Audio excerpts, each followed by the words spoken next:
Hello all, welcome to బాబాయ్ అబ్బాయి ముచ్చట్లు.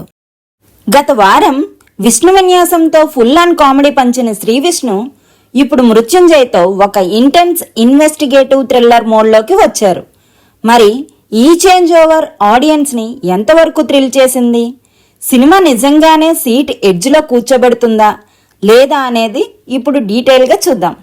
నిజం చెప్పాలంటే ఈ మధ్య వచ్చిన ఇన్వెస్టిగేటివ్ థ్రిల్లర్స్లో మృత్యుంజయ్ చాలా గ్రిప్పింగ్గా ఎగ్జైటింగ్ ట్విస్ట్తో మనల్ని కాసేపు కూర్చోబెడుతుంది.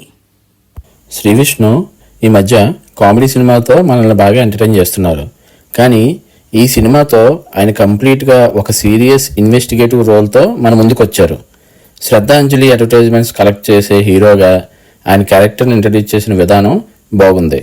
ఆయన ఇంటెలిజెన్స్తో కేసుని డీకోడ్ చేయడం అనే కాన్సెప్ట్ చాలా యూనిక్గా అనిపించింది నాకు. అసలు సినిమాలో మేజర్ స్ట్రెంగ్త్ ఏంటో తెలుసా? అది ఎక్కడ స్లో అవ్వకుండా ముందుకు సాగడం. హీరో అండ్ విలన్ మధ్య సాగే ఆ మైండ్ గేమ్ ఈ మూవీకి మెయిన్ సోల్. ఒకరి తెలివిని ఒకరు ఎలా చెక్మేట్ చేసుకున్నారు అనేది డైరెక్టర్ హుసేన్ సా కిరణ్ చాలా గ్రిప్పింగ్ గా చూపించారు. ఎస్పెషల్లీ చిన్న పాప అంజలి క్యారెక్టర్ హీరో లైఫ్ లోకి వచ్చాక సినిమా పేస్ ఒక్కసారిగా పికప్ అవుతుంది.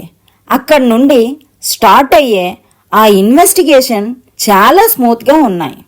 శ్రీ విష్ణు నుండి మనం రెగ్యులర్గా చూసే కామెడీ టైమింగ్ని ఎక్కడా వాడకుండా చాలా సటిల్గా సీరియస్గా యాక్ట్ చేసి జే క్యారెక్టర్కి ప్రాణం పోశారు. ఇక రెబ్బా మోనికా జాన్ని కేవలం లవ్ సీన్స్ కోసం కాకుండా ఒక పవర్ఫుల్ పోలీస్ ఆఫీసర్గా చూపించడం చాలా ప్లస్ అయ్యింది. ఇంకో సర్ప్రైజ్ ప్యాకేజ్ ఎవరంటే విలన్గా చేసిన వీర్ ఆర్యన్. తన యాక్టింగ్ అండ్ లుక్స్తో కొన్ని సీన్స్లో నిజంగానే భయపెట్టాడు. బాలాదిత్య, సుదర్శన్, ఐశ్వర్య లాంటి వాళ్ళు కూడా ఉన్నంతసేపు పెర్ఫెక్ట్గా చేశారు. టెక్నికల్లీ మూవీ చాలా స్ట్రాంగ్గా ఉంది. కాలభైరవ బ్యాక్గ్రౌండ్ స్కోర్ ప్రతి సీన్ని ఎలివేట్ చేసింది.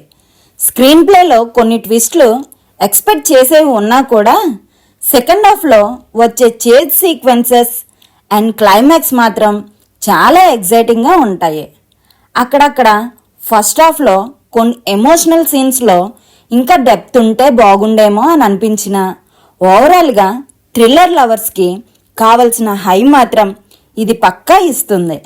శ్రీకర్ ప్రసాద్ ఎడిటింగ్ వల్ల స్టోరీ ఎక్కడా తడబడకుండా ఫాస్ట్గా సాగిపోతుంది. ఓవరాల్గా చెప్పాలంటే if you love investigative thrillers, Mrityunjay is a good choice. Gripping screen ప్లేతో శ్రీ విష్ణు పర్ఫార్మెన్స్ కోసం ఈ సినిమాని తప్పకుండా థియేటర్స్లోనే చూడాలి. ఆ థ్రిల్ అప్పుడే వర్కౌట్ అవుతుంది. ఓటీటీ వరకు వెయిట్ చేసి టైం వేస్ట్ చేసుకోవద్దు. It's a theatrical watch. In single line, Mrityunjay క్రైమ్ని వెతకడంలో జై, ఆడియన్స్కి ఇచ్చే థ్రిల్లో విజయ్. ఈ సినిమా మీకు ఎలా అనిపించిందో కామెంట్లో చెప్పండి. ఈ వీడియోని లైక్ చేయండి, షేర్ చేయండి. బాబాయ్ అబ్బాయి ముచ్చట్లు ఛానల్ని సబ్స్క్రైబ్ చేయండి.